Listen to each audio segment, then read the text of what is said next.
Assalamualaikum warahmatullahi wabarakatuh. Innal hamdalillah assalatu wassalamu ala Rasulillah sayyidina Muhammad ibn Abdullah wa alihi wa sahbihi wa man walah, amma ba'd. Subhanaka la ilma lana illa ma 'allamtana innaka antal alimul hakim. Rabbi shrah li sadri wa yassir li amri wahlul 'uqdatam min lisani yafqahu qawli. Allahumma salli ala Sayyidina Muhammad al-Fatih lima ughliq wal khatim lima sabaq nasiril haqqi bil haqq wal hadi ila siratikal mustaqim wa ala alihi haqqa qadarihi miqdarihi al-azim. Allahumma anfa'na bima 'allamtana wa 'allimna alladhi ma yanfa'una. Allahumma faqihna fid din wa 'allimna at-ta'wil. Allahumma inna nas'aluka 'ilman nafi'an wa rizqan wasi'a wa na'udzubika min 'ilmin la yanfa' min qalbi la yakhsha. Allahumma aftah alaina futuhal arifin warzuqna fahman nabiyyin wa hifdzal mursalin wa imanal muttaqin ya arhamar rahimin. Allahumma nawwir qulubana bi'ilmik wastamil abdanana fi ta'atik. Allahumma nawwir qulubana binuri ma'rifatik wa tahhir qulubana an ghairik. Allahumma akhrij min qulubina kulla qadar lid dunya wa kulla mahalli lil khalq yamilu bina ila ma'siyatik aw yushghiluna an ta'atik aw yahulu bainana wa baina tahaqquqi bi ma'rifatika la khassah wa mahabbatika la khalisah. Allahumma arzuqna hubbaka wa hubba rasulik. Allahumma aftah alaina fatahan qariba fi ulumil aqliyati wan naqliyah bijahi sayyidina wa maulana Muhammadin khairil bariyah sallallahu alaihi wasallam. Alhamdulillahi rabbil alamin.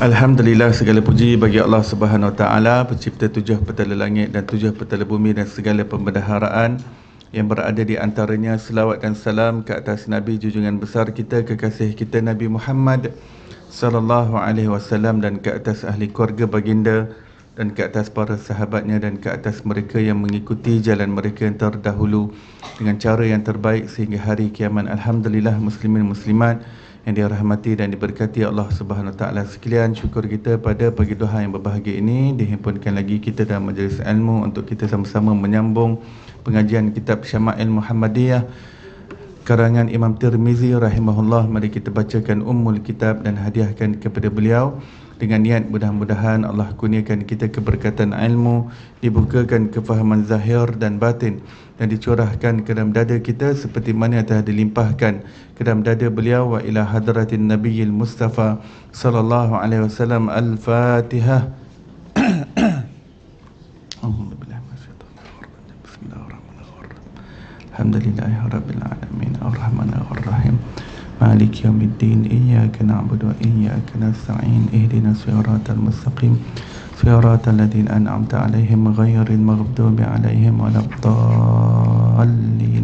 Amin. Boleh beritahu saya hadis yang keberapa? Ya? 332. Sebab penanda ni hari tu terlari, jadi saya tak tahu kat mana. Hadis nombor 332. Muka surat 257. Bab tawaduk Rasulullah sallallahu alaihi wasallam.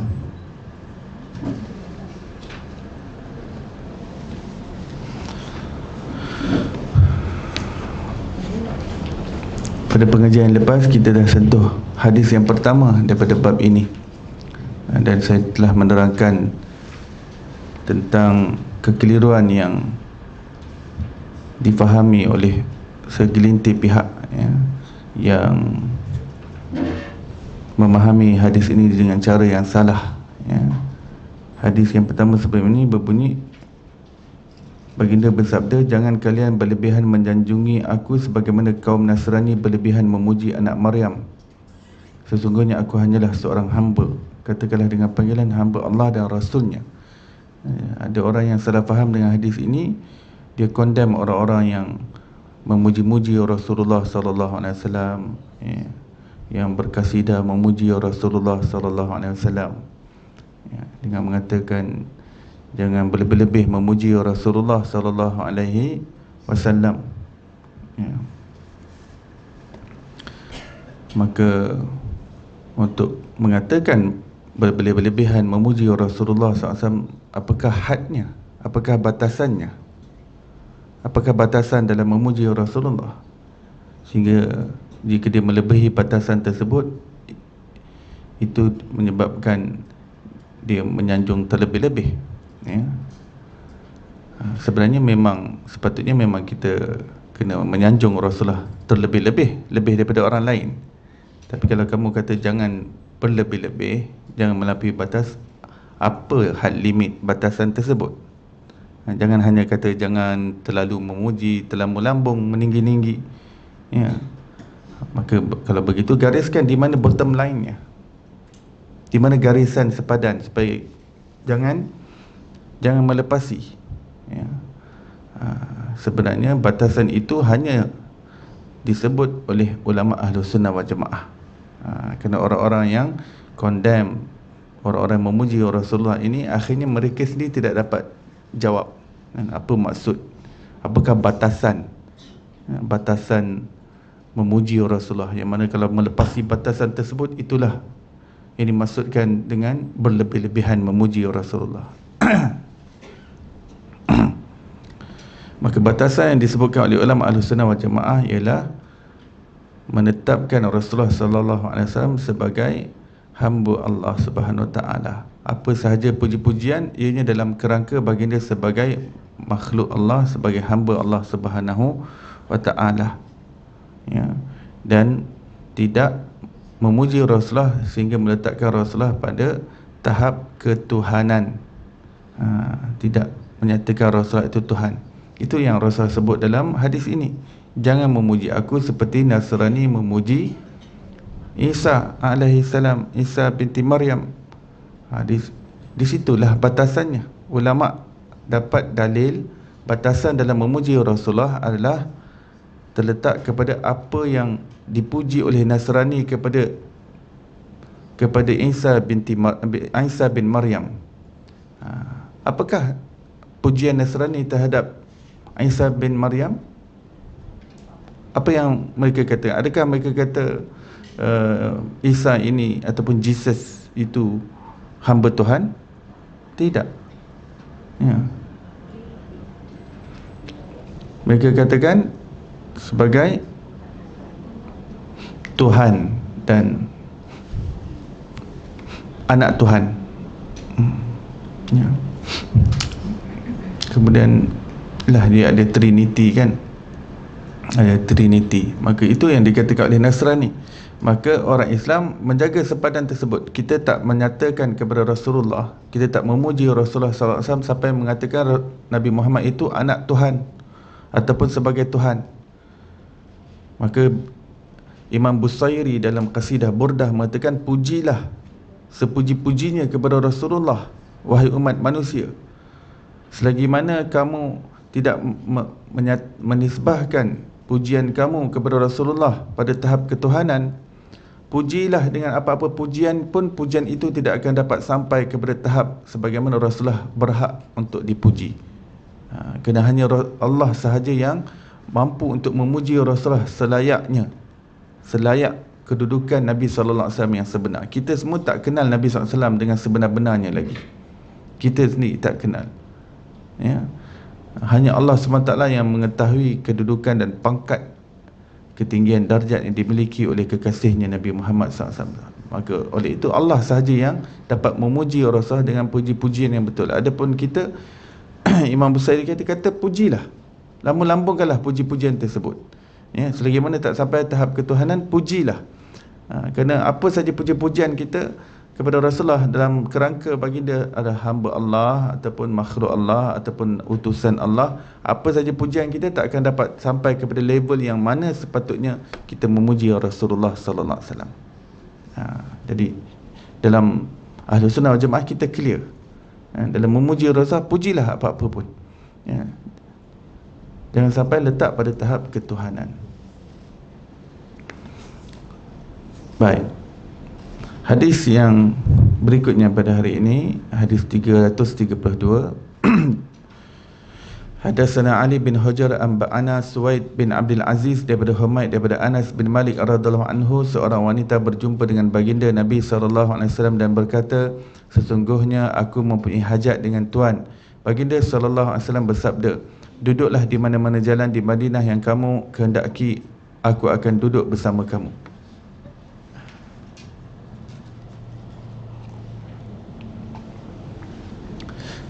Jadi seorang wanita, beliau ada hajat, maksudnya beliau ada keperluan yang beliau perlu utarakan kepada Rasulullah SAW, yang beliau memerlukan keperluan itu.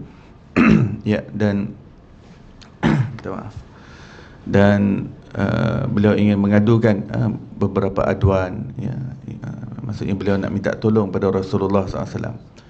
Jadi Rasul kata, Rasul mungkin ketika itu ada urusan lain. Rasul kata, kamu duduk di kawasan pasar, saya akan pergi ke kawasan minta maaf, kamu pergi duduk di mana-mana jalan di Madinah yang kamu kehendaki, saya akan dapatkan kamu, saya akan jumpa kamu di sana. Maksudnya Rasulullah SAW akan pusinglah satu Madinah untuk cari perempuan tadi. Selepas Rasulullah sudah selesai urusan, baginda akan dengar aduan daripada perempuan tadi, apa yang dia nak utarakan, dan baginda SAW nak tunaikan hajatnya, nak berikan keperluan apa yang dia perlukan. Ini tawaduknya Rasulullah SAW, ya, turun padang, ya, turun padang untuk nak selesaikan masalah umat, masalah rakyat.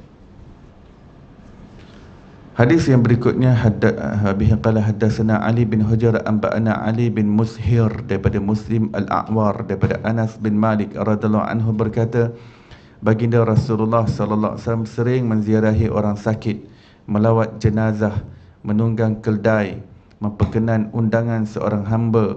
Pada hari pembebasan Bani Quraizah, baginda sallallahu alaihi wasallam berada di atas keldai dengan talinya daripada sabut, dan baginda duduk di atas ikaf yang diperbuat daripada sabut. Ikaf adalah tempat duduk ataupun pelana, ya. Semua statement di dalam hadis ini nak menyatakan, Anas bin Malik nak menyatakan bahawa betapa tawaduknya Rasulullah sallallahu alaihi wasallam. Rasul orang yang tawaduk, insan yang mempunyai kerendahan hati, ya, sentiasa turun padang, ya, menziarahi orang sakit. Kalau ada jenazah, beliau hadir untuk pengurusan jenazah. Kemudian menunggang keldai. Disebut menunggang keldai kerana keldai adalah kenderaan yang low class. Pada zaman Rasulullah, antara yang high class adalah unta, kuda, ya, ini kenderaan yang high class. Tetapi keldai, bagal, ini yang low class. Low class. Baginda tak kisah, tak kisah untuk nak sentiasa menunggang keldai, ya.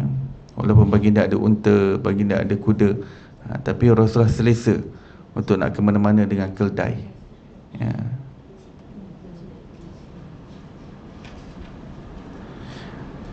Baginda menerima undangan walaupun yang mengundang itu seorang hamba, ya. Kerana seorang hamba tu dia pun tak ada rumah, kadang dia undang Rasulullah makan kat tepi-tepi tu, kan, hidang sikit. Kalau dia ada kurma, dia hidang kurma sikit. Inilah, at least dia nak hidang sesuatu, apa yang dia mampu dia hidang untuk Rasulullah. Dan Rasulullah sallallahu alaihi wasallam tahu, kalau hamba saya yang undang memang biasanya bukan undangan yang grand lah, bukan ada ballroom, ya, bukan ada buffet, ya. Kalau seorang hamba tu biasa memang makanan yang mandin, tetapi Rasulullah tetap menyambut undangan hamba. Pada hari pembebasan Bani Quraizah, maksudnya hari yang menandakan kemenangan. Bani Quraizah adalah Bani Yahudi, Yahudi. Mereka menentang Rasulullah SAW dan mereka telah ditumbangkan. Dan hari kemenangan tersebut Rasulullah tunggang keldai je, ya. Patutnya hari tersebut hari yang nampak gah, tapi Rasulullah tak ada masalah, baginda tak kisah, kan. pada hari yang patutnya hari yang celebrate dengan begitu hebat, kan, hari kemenangan ke atas kabilah Yahudi, Bani Quraizah. Pagi dia tukang kedai dengan talinya daripada sabut. Sabut maksudnya jenis tali yang kualiti rendah. Pelana pun daripada sabut, maksudnya daripada kualiti rendah, sabut-sabut. Ini tawaduknya Rasulullah sallallahu alaihi wasallam.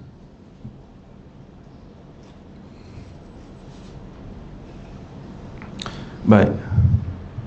Hadis yang berikutnya, Abi qala hadatsana Wasil bin Abdul A'la Al-Kufi hadatsana Muhammad bin Fudail daripada Al-A'mash daripada Anas bin Malik radhiyallahu anhu berkata, baginda Nabi sallallahu alaihi wasallam diundang untuk makan roti dan asy-sya'ir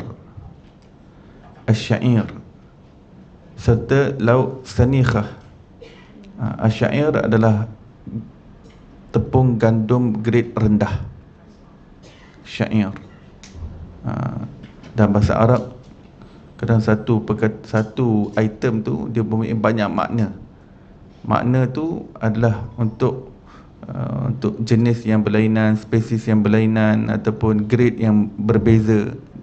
Macam unta sendiri, unta ada beratus-ratus nama. Sebab yang warna macam ni nama dia jenis lain, yang ni jenis tompok yang begini nama lain. Kuda pun begitu, mempunyai beratus-ratus nama, ya, dalam bahasa Arab. Hatta waktu pun, waktu masa ni 24 jam ni, setiap 24 jam tu ada nama waktunya yang tersendiri. Dia ada waktu duha, ada waktu isyraq, ada waktu istiwa, ada waktu zawal, ada waktu zuhur, ada waktu asar, waktu maghrib, ada waktu bukrah, ada waktu asil, ya. Ada nanti sebelum fajar, panggil nama itu waktu sahar. Waktu sahar. Nama pun lain-lain. Arab memang begitu. Arab ni dia kaya dengan vocab. Jadi kerana itu tak hairan kenapa Allah Ta'ala pilih bahasa Arab sebagai bahasa ilmu yang tertinggi. Kerana bahasa itu bahasa yang penuh saintifik. Tidak ada bahasa yang lebih saintifik daripada bahasa Arab. Tidak ada. Orang Barat menyangka bahawa bahasa Barat itu lebih saintifik. Tidak, Arab lebih saintifik. Dan ini memang diakui oleh profesor-profesor apabila mereka mengkaji tentang sesuatu ilmu. Apabila istilah itu digunakan oleh Al-Quran, contoh perkembangan embrio, perkembangan zigot, maksudnya daripada kromosom, zigot, fetus, perkataan yang digunakan oleh Quran istilahnya tepat untuk memenai ciri-ciri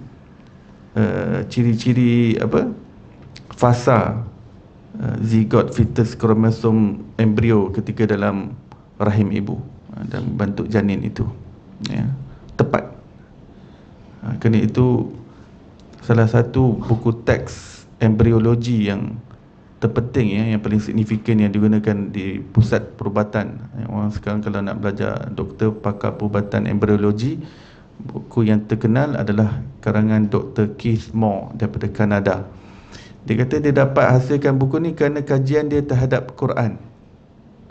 Dia tersandung dengan, tak tahu dia lawat mana negara orang Islam, orang tu kenalkan dia, yang sebab dia pakar embrio, dia orang Islam tu pun bagi tahu yang dalam Quran pun memang ada sebut tentang perkembangan janin dalam rahim ibu. Dia sebutkan perkataan-perkataan. Jadi dia kaji setiap istilah yang digunakan tu. Nutfah, alaqah, mudghah, mukhallaqah, ghair mukhallaqah. Jadi dia terperanjat setiap perkataan tersebut. Sebab satu perkataan dalam bahasa Arab kadang dia punya banyak makna. Jadi beliau kaji setiap makna tu menepati ciri-ciri untuk setiap perkembangan fasa janin tadi. Sebab tu saya kata bahasa Arab ni bahasa saintifik, ya. Kita jangan bahasa English, bahasa Jerman, bahasa Jepun lebih saintifik daripada bahasa Arab, ya. Kita jangan merendahkan bahasa yang Allah Ta'ala pilih untuk digunakan sebagai bahasa yang paling agung sekali. pilih untuk Quran diturunkan dalam bahasa Arab, maka jangan merendahkan bahasa Arab.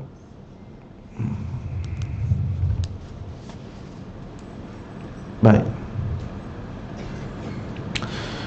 Roti dan syair serta lauk sanikhah.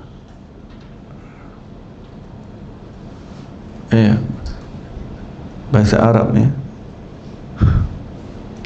untuk makan, macam kita Melayu, saya makan, kamu makan, kita makan, semua sama makan. Bahasa Arab dia ada 12 pola perkataan. Kalau saya makan, dia tak sama dengan kami makan. Kami makan tak sama dengan kamu makan.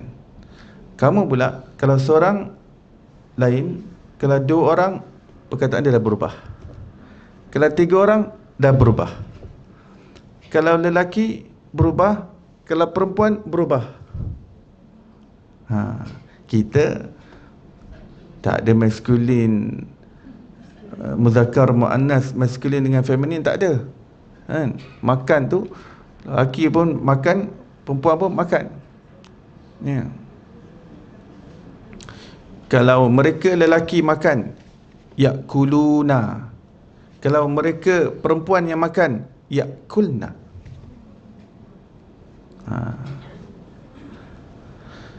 Kalau kamu makan, perempuan, takulin. Kalau saya makan, saya makan, akul. Lain tak? Betapa kayanya bahasa Arab. Sebab tu kelas bahasa Arab cepat pupus. Dia semangat dia waktu kelas pertama, kelas kedua. Lepas tu dia makin merosot. Lepas tu ustaz pun kata, okey, kita bubarkan terus.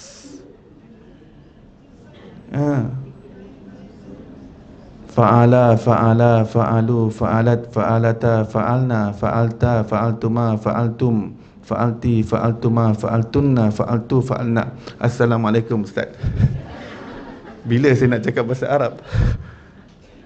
Dah, tak apa, cukuplah. Kaifahaluki? Ana bil khair, alhamdulillah.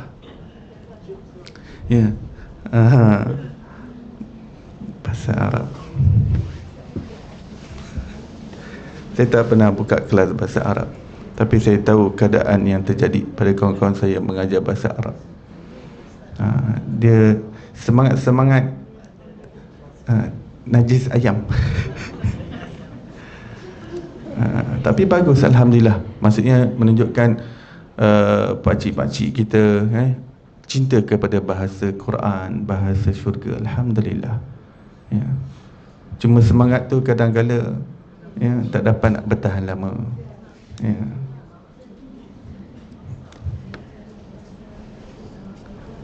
Sebab kita bahasa Melayu, kita tak ada maskulin.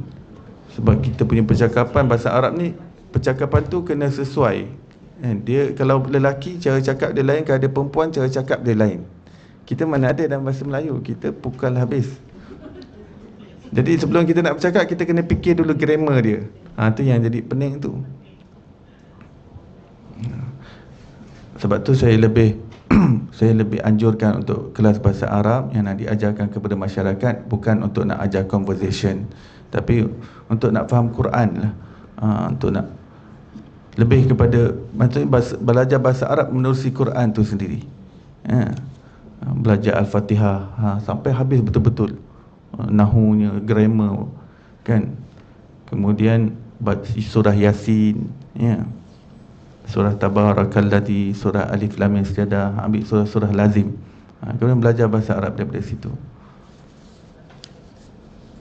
At least kita dapat, lepas tu surah-surah yang sentiasa kita baca dalam juzuk 30 dalam sembahyang kita. Jadi at least bila kita baca, kita faham apa yang kita faham apa yang kita baca. Baik.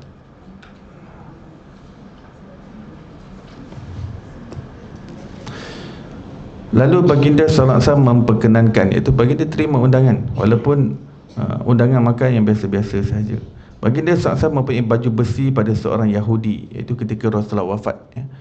Baginda ada pajak, baginda ada gadaikan satu baju besinya kerana perlukan duit kepada seorang Yahudi. Tiada sesuatu pun harta baginda SAW yang dapat menebus baju besi tersebut sehingga baginda SAW wafat. Sejak baginda gadaikan, baginda tak lagi dapat harta untuk nak pajak balik. Betul tak? Pajak tebus ya, untuk nak tebus balik, untuk nak tebus balik. Jadi sampai Rasulullah wafat ada pada Yahudi tersebut. Seperti mana yang kita tahulah, gadai ni harta wang yang dia dapat tu lebih murah daripada barang tersebut. Jadi kalau dia dapat tebus, dia akan jadi milik orang tu, milik Yahudi tadi. Tapi Sayyidina Ali dapat tahu tentang perkara tersebut. Beliau nak tebus daripada Yahudi tersebut. Yahudi tadi tak nak. Yahudi tu macam nak ambil berkat daripada Nabi SAW, dan akhirnya Yahudi tu masuk Islam. Hadis yang berikutnya, Abi qala hadatsana Mahmud bin Ghailan hadatsana Abu Daud Al-Hafarni daripada Sufyan daripada Rabi' bin Sabah daripada Yazid bin Aban daripada Anas bin Malik radhiyallahu anhu berkata, ketika haji baginda Rasulullah sallallahu alaihi wasallam duduk di atas tunggangan yang pelananya usang dalam keadaan berselimut, tidak sampai 4 dirham. Baginda sallallahu alaihi wasallam berdoa, Allahumma ja'alhu hajjan la riya'a fihi wala sum'ah. Ya Allah, jadikanlah haji ini haji yang tiada riak padanya dan tiada sum'ah. Di baginda sallallahu alaihi wasallam waktu time haji, Rasulullah sallallahu alaihi wasallam berpada dengan pelananya yang usang, kemudahan yang tak seberapa, harganya pun harga yang jenis murah, ya. Dan baginda sallallahu alaihi wasallam berdoa, ya Allah, jadikanlah haji ini haji yang tiada riak padanya dan tiada sum'ah, ya. Sebab kadang-kadang ada orang nak pergi haji ni, dia susah sikit, dia cerewet, ya. Dia cerewet sana, cerewet sini, dia marah-marah tukang khidmat haji, dia jadi panas baran, ini tak selesa, itu tak selesa, ya. Padahal pergi haji ni nak dapatkan kehambaan kepada Allah Subhanahu Wa Taala, tapi ini dah merungut sana, bersungut sana, bersungut sini, ya. Apa yang dia nak, daripada dia pergi haji ni, ya. Dia nak duduk relax kan, duduk relax kat rumah lah, ya. Ketika lakukan haji ini adalah suatu madrasah yang Allah nak tarbiyah hamba-hambanya. Duduk di suatu tempat, kalau tak selesa tak apa, ya Rasulullah dah tunjukkan kepada umatnya, begini kedudukan keadaanku ketika haji. Maka kalau kamu dalam keadaan susah waktu haji, maka tak perlu nak bersungut-sungut. Kalau kekasih Allah begini keadaannya mengerjakan haji, ya. Maka kerjakan haji, nak dapat redha Allah SWT, nakkan yang terbaik daripada Allah, supaya kita dapat haji yang mabrur, supaya berubah akhlak kita, kita balik daripada haji berubah kerohanian kita, meningkat kerohanian kita, makrifah kita kepada Allah SWT. Itu semua perlukan kesabaran, sabar dengan apa yang Allah SWT takdirkan, apa yang berlaku ketika haji. Jangan marah-marah, tengking-tengking, bersungut-sungut, merungut, komplain-komplain, tak perlu, ya. Waktu haji, waktu manusia patut mengadu pada Allah, merayu pada Allah Subhanahu Wa Taala. Haji atau umrah bukan untuk nak menunjuk dia berada di kelas apa statusnya dan sebagainya. Maka Rasul berdoa, ya Allah, jadikanlah haji ini haji yang tiada riak padanya dan tiada sum'ah. Riak dan sum'ah ni sebenarnya adik-beradik, ya. Ia berkaitan dengan kita nak kredit daripada orang, ya. Nak orang hargai kita, nak orang pandang kita, nak orang muliakan kita, nak orang respect kita, hormat kita, dengan kita tunjukkanlah apa status yang kita ada, ya. Riak berkaitan dengan penglihatan, sum'ah berkaitan dengan pendengaran. Riak ni iaitu supaya orang nampak apa yang kita buat, kita nak menunjuk-nunjuk, kita nak mempamer apa yang kita ada, itu riak. Sum'ah berkaitan pendengaran, supaya orang didengar-dengarkan hal berkaitan dengan kita. Supaya pujian-pujian kita ni dipanjang-panjangkan, disampai-sampaikan, supaya sampai ke telinga orang itu, orang ini. Ya, riak berkaitan dengan ru'yah, penglihatan, supaya manusia lihat kita. Sum'ah berkaitan dengan pendengaran, supaya manusia mendengar berkenaan dengan kita. Dia adik-beradik lah. Ini kedua-dua adik-beradik ni, kedua-duanya dipanggil syirik khafi, syirik yang tersembunyi. Menyekutukan Allah pada sifat. Dia tak terkeluar daripada Islam, sebab dia tak menyekutukan zat Allah. Dia tak kata zat Allah ada dua. Dia tahu zat Allah satu, Tuhan satu, tapi dia menyekutukan pada sifatnya, pada sifat ataupun pada pandangan. Patutnya dia lakukan amalan untuk dapat pandangan daripada Allah Ta'ala, tetapi dia nak pandangan daripada makhluk. Itu dia menyekutukan. Patutnya kalau hanya nak dapat pandangan daripada Allah, tak perlu. Kalau balik orang tak panggil haji pun tak apa, orang tak panggil hajah pun tak apa. Jangan balik daripada haji panggil Rosnah. Dia ni tak tahu ke aku dah pergi haji? Mana hajahnya? Dahlah puluh-puluh ribu aku bayar. Nak dapat dah pangkat Datuk Datin dah tak dapat dah. At least orang panggil hajah lah. Hajah pun tak ada dah. Biarlah di dunia ni orang tak panggil kita haji ke hajah ke, biarlah. Yang penting Allah tahu tentang kita. Kita nak pandangan Allah, bukan pandangan makhluk. Kita nak kredit daripada Allah, bukan kredit daripada makhluk. Kita nak reward daripada Allah, bukan reward daripada makhluk. Kita nak acknowledgement daripada Allah, bukan acknowledgement daripada makhluk.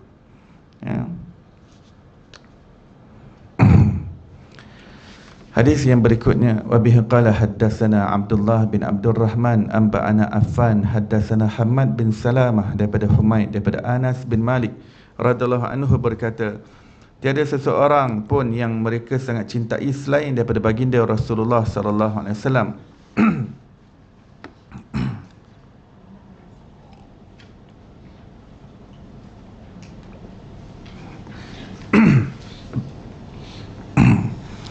Sayyidina Anas radhiyallahu anhu berkata, mereka para sahabat apabila melihat baginda SAW, mereka tidak akan berdiri ketika mereka tahu baginda SAW tidak suka perbuatan tersebut. Baik. Orang yang sangat mencintai Rasulullah adalah orang-orang daripada sahabat Nabi SAW. Sahabat-sahabat Nabi sangat muliakan baginda, sangat hormat baginda, sangat respect baginda. Salah satu-satunya orang yang mereka nak bangun dengan kedatangannya untuk menghormatinya adalah Rasulullah SAW. Akan tetapi dalam keadaan mereka sangat memuliakan Rasulullah, mereka tidak bangun ketika datangnya Rasulullah SAW kerana Rasulullah SAW tidak mengingininya. Ini tanda tawaduknya Rasulullah SAW. Jadi para sahabat tidak ingin melakukan sesuatu yang tidak disukai oleh Rasulullah SAW. Jadi kalau dalam majlis Rasulullah datang, sahabat duduk di tempat masing-masing. Tapi untuk orang lain Rasulullah suruh berdiri. Kalau orang yang terhormat yang lain, VIP yang lain datang, Rasulullah kata berdiri untuk penghulu kamu, ataupun berdirilah kamu untuk orang yang terhormat di kalangan kamu datang. Untuk orang lain Rasulullah suruh berdiri. Tapi untuk baginda SAW sendiri, kamu tak payah kamu tak payah, untuk aku tak payah berdiri, semua duduk. Tapi untuk orang lain, qumu li sayyidikum, kata Rasulullah, seperti mana direkod dalam hadis sahih. Berdirilah kamu untuk menghormati orang-orang yang terhormat di kalangan kamu.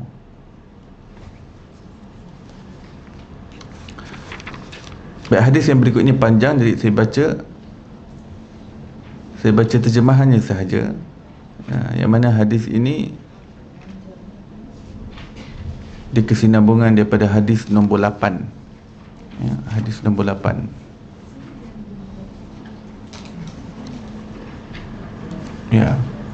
Kesinambungan hadis nombor 8 bab 1, bab yang pertama. Wa bihi qala haddatsana Sufyan bin Waqi' haddatsana Juma'i bin Umar bin Abdul Rahman al-Ijli amba'ana, seseorang lelaki daripada Bani Tamim daripada keturunan Abi Halah, bekas suami Sayyidina Khadijah radhiyallahu anha yang digelar dengan Aba Abdillah, daripada Ibnu Abi Halah daripada Sayyidina Hasan bin Ali berkata, aku bertanya kepada pakcikku sebelah ibu iaitu Hind bin Abi Halah yang merupakan orang yang pakar dalam menyifatkan tentang sifat Rasulullah sallallahu alaihi wasallam. Aku berharap bahawa beliau akan menyifatkan kepadaku sesuatu sifat baginda sallallahu alaihi wasallam. Baik. Hind bin Abi Halah adalah pakcik Sayyidina Hasan. Pakcik macam mana ni ya? Sayyidina Hasan ni mak dia Fatimah. Ya. Jadi Hind bin Abi Halah ni macam mana kena dengan pakcik Sayyidina Hasan? Sayyidina Hasan ni cucu Rasulullah sallallahu alaihi wasallam. Begini, Hind bin Abi Halah adalah abang tiri Siti Fatimah. Macam mana boleh jadi abang tiri? Sebab mereka seibu lain bapa. Siti Fatimah dan Hind bin Abi Halah satu ibu tapi bapa yang berlainan. Macam mana? Siti Khadijah sebelum bernikah dengan Rasulullah sallallahu alaihi wasallam, beliau telah bernikah dengan seorang lelaki bernama Abu Halah. Pada hasil perkahwinan itu lahir seorang anak bernama Hind. Hind ataupun Hindun. Ya. Kalau ditanwinkan Hind tu jadi Hindun. Hindun. Zaman itu Hind ni digunakan untuk anak lelaki pun dia, untuk anak perempuan pun dia. Dia unijantina. Ya. Lelaki pun ada Hind, perempuan pun ada Hind. Akan tetapi ada di zaman Rasulullah ada nama yang digunakan nama itu untuk wanita, untuk lelaki zaman itu, tapi sekarang digunakan lebih untuk wanita. Ada nama seperti itu, iaitu Maisarah.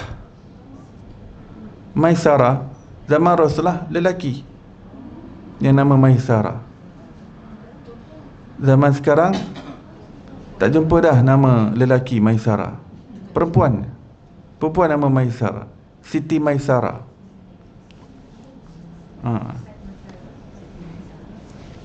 Salah seorang yang nama Maisarah adalah pekerja Siti Khadijah yang membantu perniagaan Siti Khadijah, yang Rasulullah sallallahu alaihi wasallam bersama Maisarah ke Syam untuk berniaga. Kemudian ramai orang dah pening, macam mana Nabi SAW pergi dengan Maisarah? Cannot brain lah. Padahal jatuh tu bukan Tino, lelaki.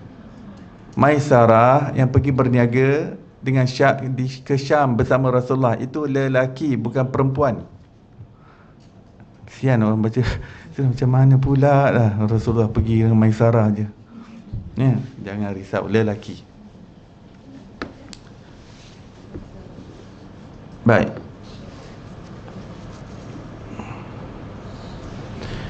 Dan Hind ni anak Siti Khadijah, beliau mempunyai suatu kepakaran, iaitu di sini sebut al-wasaf, iaitu orang yang mempunyai fotografik memori. Bila beliau tengok satu benda, beliau dapat ceritakan balik perkara tu secara detail. Kalau dia tengok satu orang, dia dapat seolah terakam dalam mindanya. Dipanggil photographic memory. Zaman dulu orang-orang yang mempunyai kepakaran seperti ini sangat penting. Mereka ada kerjaya mereka tersendiri. Sebab zaman tu tak ada kamera, tak ada ambil gambar.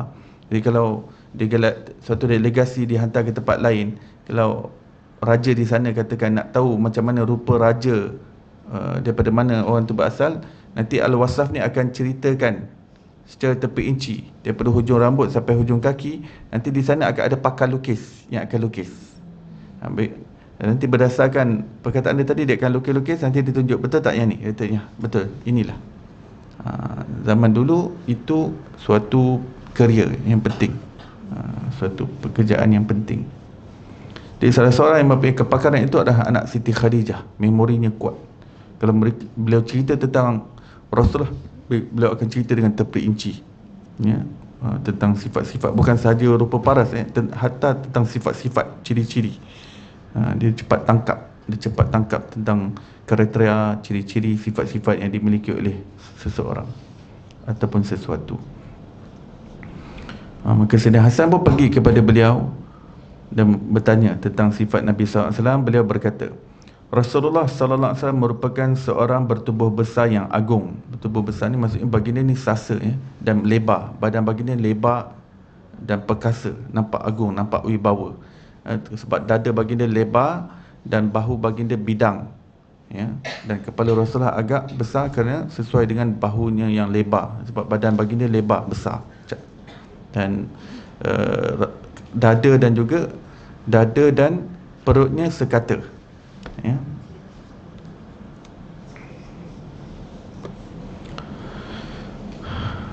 Dan mulia, berjiwa besar dan berwibawa. Wajah baginda SAW bersinar-sinar seperti sinaran bulan di malam purnama.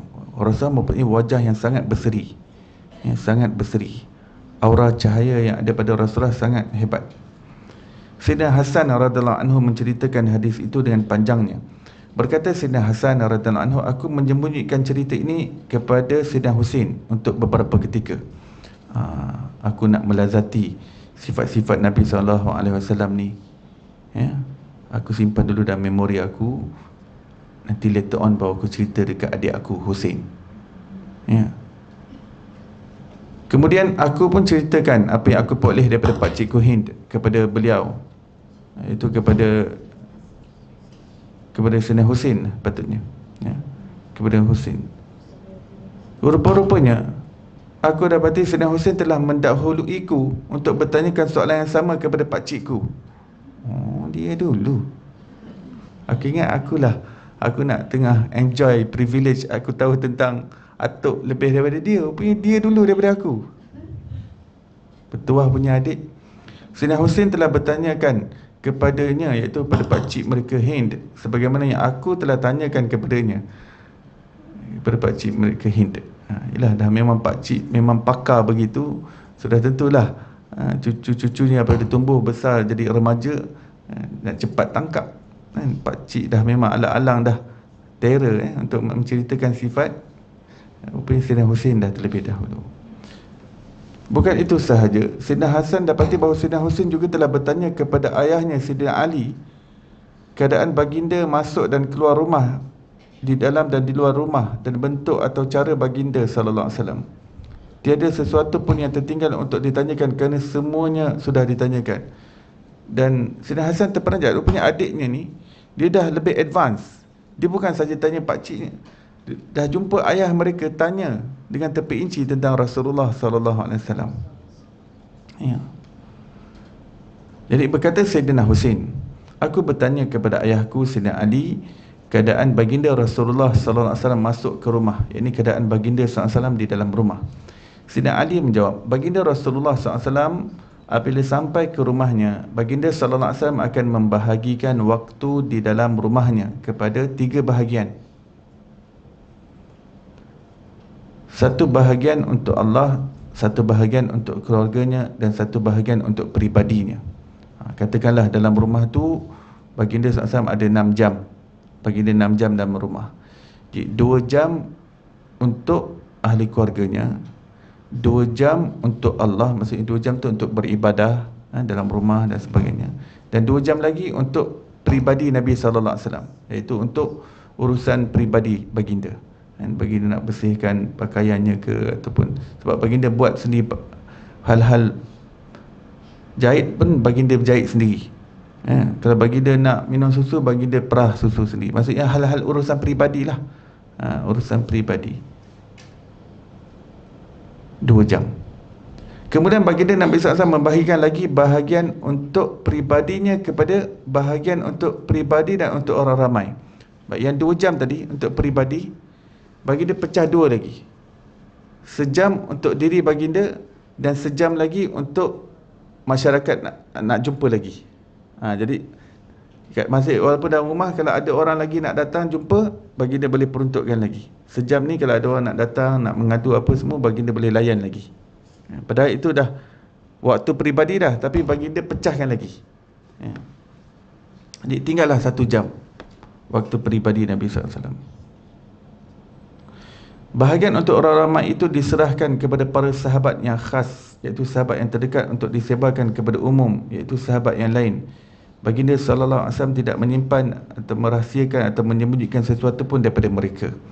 Maksudnya baginda memang dah peruntukkan ada 1 jam untuk umat manusia nak jumpa. Baginda bagi tahu pada sahabat.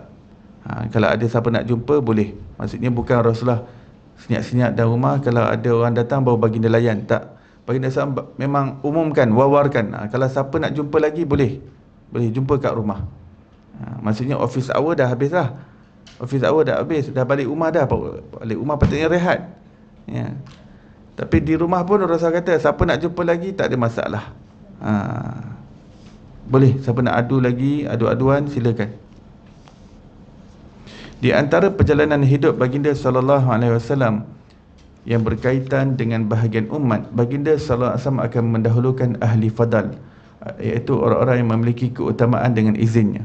Keutamaan ini adalah daripada segi agama.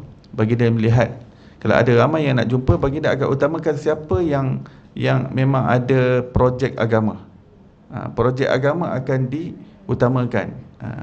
Sebab semakin sahabat-sahabat ni, semakin mereka ada kedudukan yang utama di sisi Rasulullah, kedudukan itu adalah bergantung kepada komitmen agama mereka. Mereka ni, keutamaan mereka di sisi Rasulullah adalah berdasarkan komitmen agama yang mereka berikan. Baginda sallallahu alaihi wasallam akan membahagikannya mengikut keutamaan mereka dalam urusan agama. Ada di antara mereka yang mempunyai 1 hajat, ada yang mempunyai 2 hajat, ada yang mempunyai beberapa hajat. Baginda sallallahu alaihi wasallam akan menyibukkan diri dengan hajat mereka. Maksudnya Rasulullah ni akan sentiasa cuba untuk selesaikan masalah-masalah yang terjadi. Tunjukkan jalan, tunjukkan pedoman, macam mana cara, macam mana taktik, macam mana nak susun strategi dan sebagainya. Baginda akan tunjuk jalan. Ya. Baginda akan bimbing. Ya. Baginda SAW sibuk dengan menyelesaikan kemaslahatan mereka dan merungkai segala permasalahan umat yang diadukan kepadanya. Baginda SAW akan memberitahu kepada mereka apakah perkara yang sewajarnya mereka lakukan. Baginda SAW bersabda, kita perlu tahu ya, Rasulullah ini beliau Nabi, Rasul, ya, yang membimbing manusia dalam agama. Tapi dalam masa yang sama beliau adalah pemimpin negara. Jadi yang nak mengadu kepada beliau ni bukan sahaja orang-orang mukmin, tetapi orang-orang yang non-Muslim yang menjadi rakyat jelata Nabi SAW. Ya, kerana non-Muslim pun Rasulullah benarkan untuk duduk di Madinah, untuk mereka mempunyai perniagaan di Madinah, ya, untuk memiliki harta di Madinah, dibenarkan oleh Rasulullah SAW.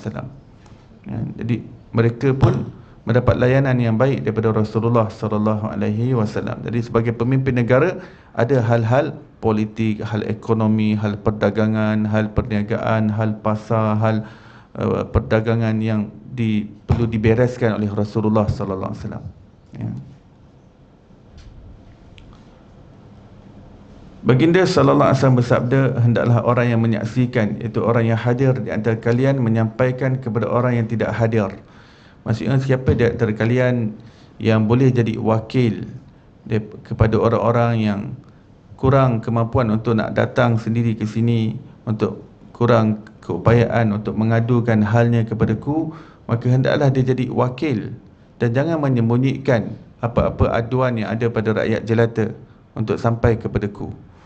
Jadi mana-mana orang yang tak dapat hadir, kalau dia tugasnya sebagai wakil, maka dia hendaklah sampaikan aduan itu kepadaku. Ya, itu kata Rasulullah. Sampaikanlah kepadaku hajat sesiapa yang tidak mampu menyampaikannya dari kalangan wanita. Ya, ini keterangan ya, ini dari kalangan wanita, hamba, orang yang sakit, orang yang tidak hadir dan sebagainya. Ya. Sesungguhnya sesiapa yang menyampaikan kepada seorang pemerintah tentang sesuatu hajat sesiapa yang tidak mampu untuk menyampaikannya, Allah Ta'ala akan menetapkan kedua kakinya pada hari kiamat. Allah Ta'ala janji, siapa yang jadi wakil untuk sampaikan aduan-aduan umat kepada pemerintah, sehingga pemerintah dapat tahu apa problem yang dihidapi oleh umat untuk diselesaikan, atau cuba untuk menyelesaikannya, ganjarannya Allah Ta'ala akan teguhkan kakinya di hari kiamat nanti. Ada ganjaran khusus, ya, ganjaran khusus.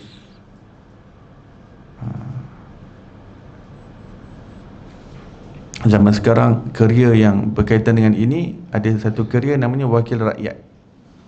Ya. Kalau dia betul-betul dapat ganjaran teguh di hari kiamat nanti, dia praktikkan ni. Ya. Kalau di tempatnya ada aduan tanah berlubang, kawasan permukaannya macam bulan, jadi dia bawa kepada pemerintah atasan untuk nak selesaikan macam mana ni, permukaan jalan macam bulan, berlopak-lopak.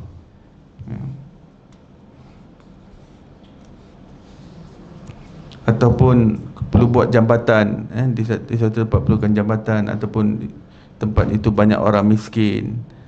Miskin ni kadang ada yang miskin kampung, ada yang miskin bandar. Ya, jadi orang yang ambil tanggungjawab sebagai wakil rakyat, dia kena ambil tahu apa yang berada di bawah tanggungannya, kerana dia akan ditanya oleh Allah Ta'ala di hari akhirat kelak.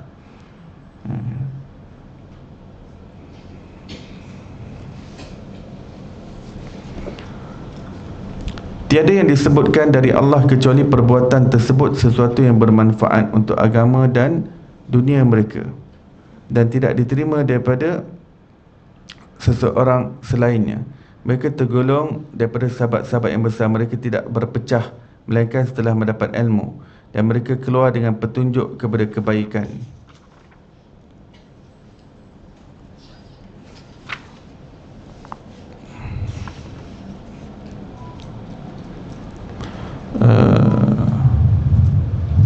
Baik. La yuzkar indahu illa dhalik wa la yuqbal min ahadin ghairahu yadkhuluna ruwadan wa la yaftariquna illa an dhawaqin wa yakhrujuna adillatan yakni alal khair.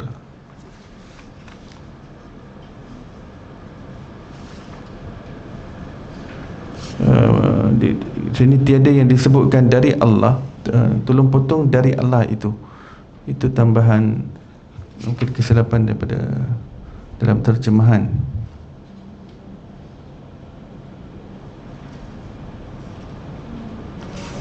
Maksud tiada yang disebutkan kecuali perbuatan tersebut, bukan perbuatan tersebut, hal tersebut. Perenggan ini saya nampak terjemahannya agak pincang sedikit, ya. Tiada yang disebutkan kecuali hal-hal tersebut, iaitu hal-hal yang sebelum inilah berkaitan dengan berkaitan dengan masalah umat yang diadukan, masalah ataupun hal-hal agama yang diadukan, ya. Sesuatu yang bermanfaat untuk agama dan dunia mereka.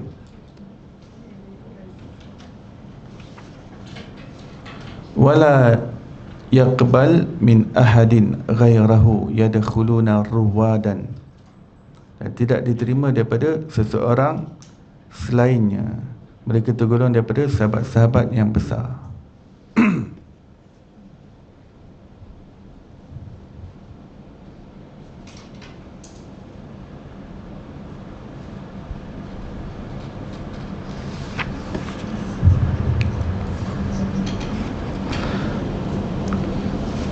Dan tidak diterima daripada seseorang selainnya, maksudnya dalam tidak menerima,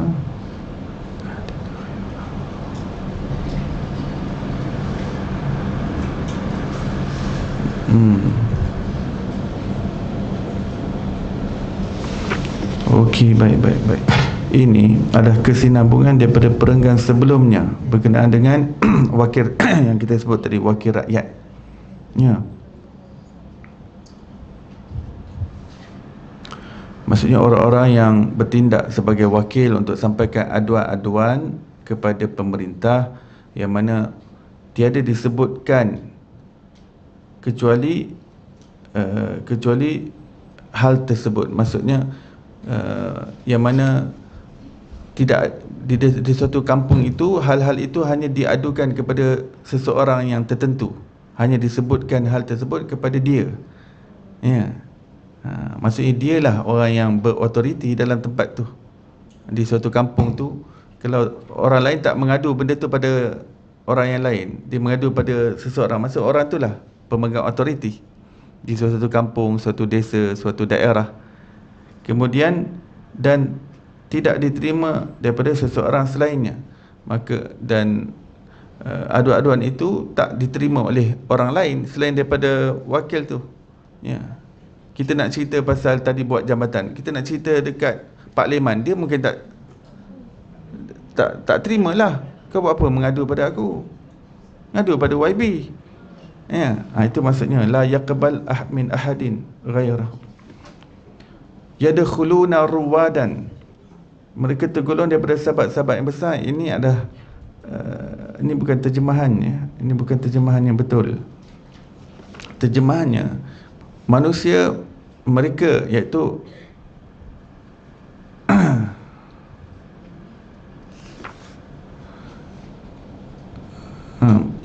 iaitu orang-orang, sekali lagi pasal wakil rakyat, yang masuk berjumpa dengan dia adalah rombongan-rombongan, rombongan-rombongan ataupun jemaah-jemaah yang tertentu yang masuk kepadanya.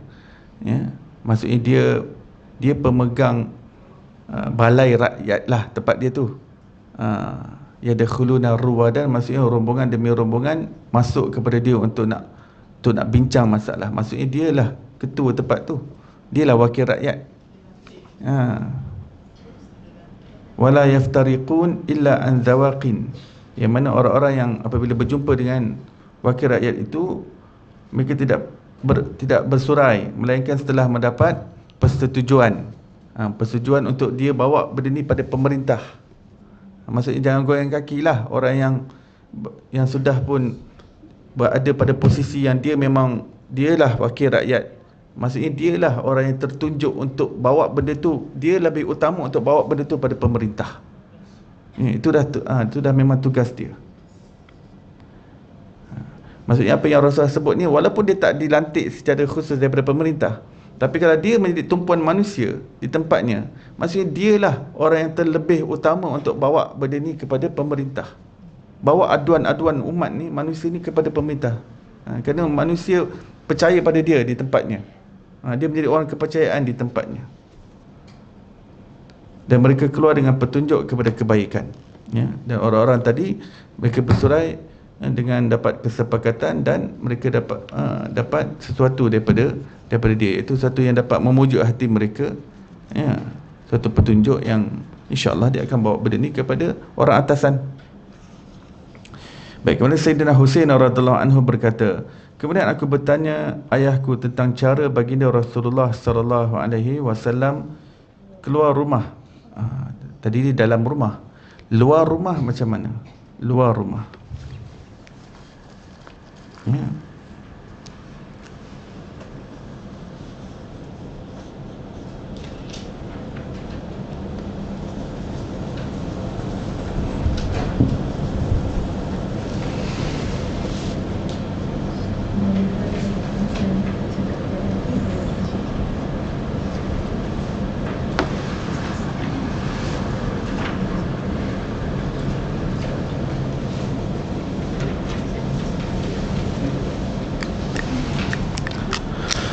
Baik. Bagaimana baginda lakukan di luar rumah? Berkata Sayyidina Ali radhiyallahu anhu, baginda Rasulullah SAW. Baik, kenapa Sayyidina Hasan dan Sayyidina Husain tanya tentang luar rumah dan rumah? Adakah Sayyidina Hasan dan Sayyidina Husain tak tahu?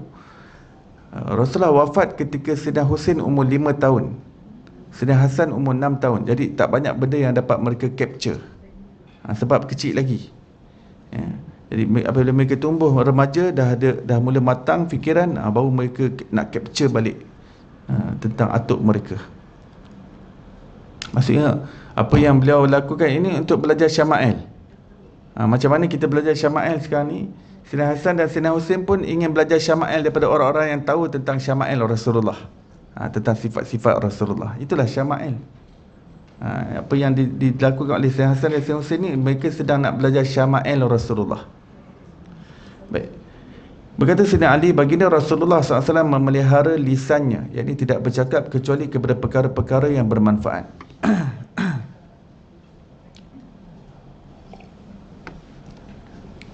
Baik, Rasulullah kebanyakan masa baginda dah diam, dalam keadaan diam. Most of the time of Rasulullah SAW was in silence, ya, silence. Kebanyakan masa baginda diam. Baginda hanya keluar bercakap apabila perlu saja. Apabila ada benda penting, baru baginda berbicara. Kalau tak, sahabat hanya nampak baginda sedang diam saja. Ya. Dan dalam diam tu, para sahabat ceritakanlah, kami nampak Rasulullah ni orang yang berfikir, orang yang seperti dalam tengah berfikir, orang sedang dalam merenung, sedang kadang-kadang nampak bersedih dan bimbang. Sebab Rasul ni banyak fikir, risau, bimbang pasal umat dia. Baginda selalu fikir tentang umat dia.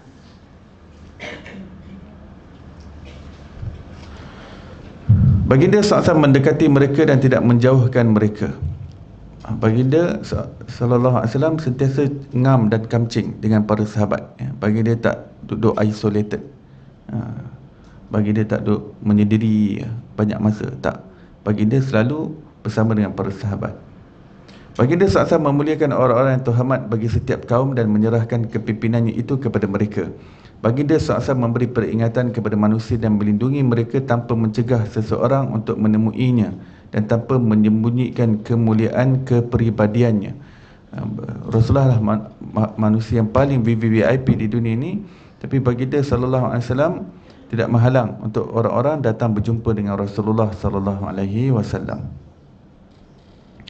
Baginda SAW merasa kehilangan sahabat-sahabatnya apabila mereka tiada. Merasa kehilangan, maksud baginda bertanya, mana si fulan ni?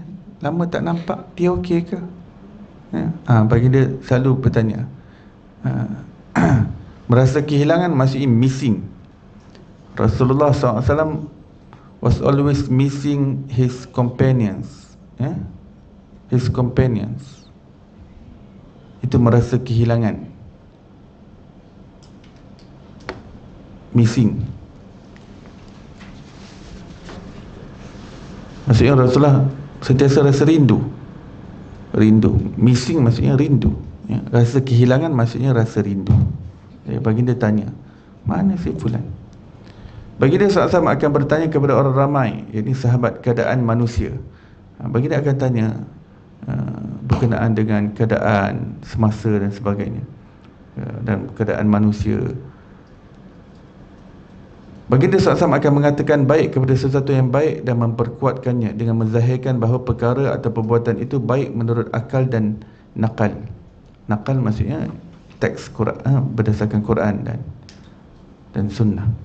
Baginda SAW akan mengatakan buruk kepada sesuatu yang buruk dan melemahkannya. Kalau benda itu tak baik, tak bagus, di sisi Rasul akan nyatakannya. Dan baginda SAW akan menegaskan yang benda itu adalah tak patut dilakukan. Baginda SAW akan mengambil jalan tengah terhadap sesuatu perkara tanpa ada perselisihan. Baginda meet halfway. Kalau nak selesaikan masalah, baginda selalu meet halfway. Win-win situation. Jadi baginda SAW selalu ambil jalan win-win situation. Baginda SAW tidak lalai, khawatir mereka akan menjadi lalai dan melencong malas. Bagi setiap keadaan baginda SAW akan memperhitungkannya. Itu baginda SAW sentiasa dalam keadaan bersedia. Baginda SAW tidak akan mengurangkan kebenaran dan tidak melampauinya. Orang-orang yang mengikuti, iaitu mendekati baginda SAW, merupakan orang-orang yang terbaik. Memang betul. Orang-orang yang berada pada zaman Nabi SAW daripada kalangan orang Islam adalah daripada kalangan yang terbaik. Di zaman mana Rasul diutus, itulah zaman yang terbaik. Kita jangan ingat zaman ada phone, ada ada kereta, ada kapal terbang, roket lebih baik. Zaman Rasulullah itu 1400, itu zaman yang terbaik. Tempat yang diutus baginda, tempat adalah yang terbaik. Ya, tempat itu tempat yang terbaik. Dan bangsa yang Rasulullah diutus daripadanya itu adalah bangsa yang terbaik. Bahasa yang mana dengan bahasa itu Rasulullah diutus, itulah adalah bahasa yang terbaik, ya. Orang yang paling utama menurut baginda sallallahu alaihi wasallam merupakan orang yang paling banyak memberi nasihat. Orang yang paling besar kedudukannya menurut baginda sallallahu alaihi wasallam merupakan orang yang paling baik dan saling membantu. Berkata Sayyidina Husain radhiyallahu anhu, kemudian aku bertanya Sayyidina Ali tentang majlis Rasulullah sallallahu alaihi wasallam. Sayyidina Ali berkata, baginda Rasulullah sallallahu alaihi wasallam tidak berdiri dan duduk melainkan dalam keadaan berzikir kepada Allah. Para sahabat sentiasa mendengar Rasulullah sentiasa berada dalam zikrullah, sentiasa ingat Allah. Apabila baginda SAW mendatangi sesuatu kaum, baginda SAW akan duduk pada barisan terakhir dalam majlis dan menyuruh untuk melakukan sedemikian. Maksudnya siapa yang datang akhir, duduklah di belakang, ya. Kalau tak ada tempat untuknya, kalau dia VIP, kalau tempatnya tak disediakan di depan, ya, dan tak ada orang usher pun ke depan, cukuplah dia di belakang tu, ya. Baginda sallallahu alaihi wasallam akan memberikan setiap orang yang duduk bersamanya bahagian masing-masing, iaitu setiap daripada mereka mendapat layanan yang sama, sehingga orang yang duduk bersama baginda sallallahu alaihi wasallam tidak menyangka bahawa ada orang yang lain yang lebih dimuliakan baginda sallallahu alaihi wasallam daripada dirinya. Yakni semua merasa bahawa diri mereka dimuliakan baginda sallallahu alaihi wasallam. Sesiapa yang datang duduk bersama baginda sallallahu alaihi wasallam atau mengadu kepada baginda sallallahu alaihi wasallam sesuatu hajat, baginda sallallahu alaihi wasallam akan melayan mereka dengan sabar, sehingga orang itu sendiri beredar daripada baginda sallallahu alaihi wasallam. Untuk melayan seseorang sampai orang tu sendiri yang beredar dahulu, ini benar-benar akhlak yang mulia Nabi sallallahu alaihi wasallam. Macam mana ya? Orang kalau datang kepada kita, ya, nak mengadu, kalau kita tak beredar, dia boleh tersangkut berjam kat situ. Sebab selagi kita tak beredar, dia tak beredar, dia akan terus nak bercakap apa yang dia nak cakap, ya. Tapi Rasulullah sallallahu alaihi wasallam, subhanallah, ini suatu akhlak yang mulia, ya. Siapa yang datang pada Rasulullah sallallahu alaihi wasallam, orang tu yang akan habis cakap, dia yang kemudian dia beredar, ya. Melainkan, ya, sesiapa yang meminta baginda sallallahu alaihi wasallam sesuatu hajat, baginda sallallahu alaihi wasallam tidak akan menolaknya dan memberi apa yang diminta. Sekiranya tidak mampu, baginda sallallahu alaihi wasallam akan mengatakannya dengan perkataan yang lembut. Kemurahan hati dan kemuliaan akhlaknya menyeluruh kerana semua orang. Baginda sallallahu alaihi wasallam seolah-olah menjadi ayah bagi mereka. Mereka menuntut baginda sallallahu alaihi wasallam dalam kebenaran yang sama. Majlis baginda sallallahu alaihi wasallam adalah majlis ilmu, mewujudkan rasa malu dengan adab, amanah dan sabar. Tiada seorang pun yang mengangkat suara dalam majlis baginda sallallahu alaihi wasallam, tidak mengaibkan dan tidak mencela serta menyumpah orang lain. Majlis baginda sallallahu alaihi wasallam terpelihara daripada sebarang perkataan yang buruk. Mereka muta'addilin, iaitu menganggap diri mereka sama dan saling menghormati antara satu sama lain. Bahkan mereka itu mengutamakan antara mereka dengan melihat kepada ketakwaan. Mereka bersifat tawaduk, rendah diri, menghormati orang yang lebih tua dan menyayangi orang yang lebih muda, mendahulukan orang yang berhajat dan memelihara orang asing, iaitu menjaga hak dan memuliakannya. Mereka tak mengasingkan orang asing, tak pandang enteng pada orang asing. Mereka muliakan. Kalau ada orang luar datang, mereka akan muliakan, ya. Sampai di situ insya-Allah.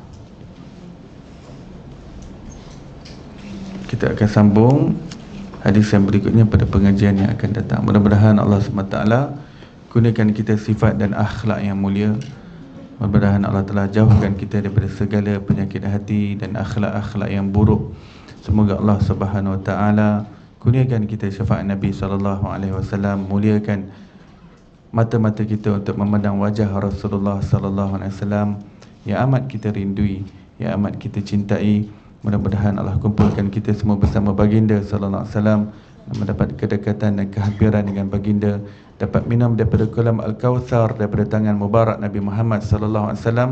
Mudah-mudahan dengan berkat baginda Allah kurniakan kita kesudahan hidup yang baik dan jauhkan kita daripada kesudahan yang buruk. Wassallallahu ala sayyidina Muhammadin wa ala alihi wasallam, walhamdulillahi rabbil alamin. Baik, kita tangguh majlis kita dan tasbih kifarah dan surah wal asr. Subhanallah bihamdi, subhanakallah bihamdika, asyhadu an la ilaha illa anta wa astaghfiruka wa atubu ilaik. Bismillahirrahmanirrahim. Wal asr, innal insana lafi khusr illa alladhina amanu wa amilus salihat wa tawassaw bil haqqi wa tawassaw bis sabr.